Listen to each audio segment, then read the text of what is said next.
scramble to stop him before someone gets hurt. 2 more shootings in another county are now part of the investigation. Good evening to you. I'm Carolyn Clifford. And I'm Stephen Clark. Thank you so much for joining us. This brings the known number of pot shots taken to people to almost 24. 7 Action News reporter Cheryl Choden begins our team coverage live in Wixom tonight, where many of the shootings occurred. And Cheryl, any new leads in this case yet? Carolyn, there are some new tips, and investigators are following every one. They're working nonstop and say they won't stop until they find out who's doing this. There is no question the composite has generated tips, and investigators are following every one. They have questioned and cleared some people, and they will continue to do so. They believe the shooter is in a dark-colored sedan, probably black, similar to these. The number of shootings now stands at 22. The most recent reports coming from Shiawassee County. 21 were at vehicles, and there was the one where bullets whizzed by a man in Wixom taking out his garbage. Members of the task force have looked at and analyzed every bullet recovered. They have looked at all the damage to the cars and tires and rims and the one box truck.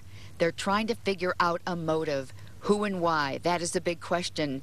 And until it is answered, people are driving with caution and worry and watching for anything suspicious.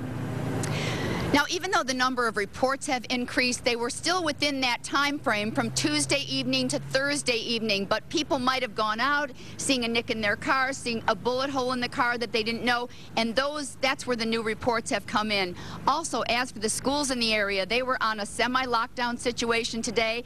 They call it shelter in place. That's actually a Homeland Security term. Doors are locked, kids stay in for recess. District is working on a plan for tomorrow. As soon as we get it, we will bring it to you. Reporting live in Wixom, I'm Cheryl Choden, 7 Action News. Sounds like they're not taking any chances. Thanks so much, Cheryl. Now, police are convinced that a break in the case will come from a tip. 7 Action News reporter Jim Kurtzner tells us the task force is working hard to solicit tips and to check them out. This composite has been all over the airwaves, from Metro Detroit up to Lansing and now north.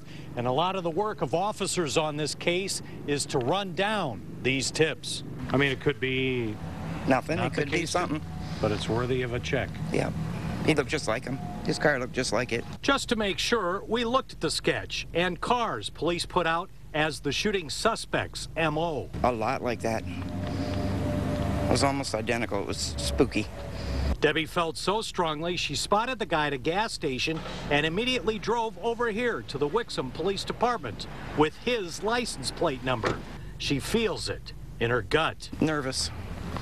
I mean, he looked suspicious. He looked like he was very nervous, looking around, make sure nobody looked at him. I want all that stuff, and even if it looks or seems to be unimportant. The chief, who is heading up the task force on this case with 30 officers from here to Lansing to Shiawassee County, says there's no such thing as a bad tip. It's like putting a bunch of puzzle pieces together to find or create the picture that you're trying to get. The work of state police and all of the task members will continue into the foreseeable future until they catch this guy.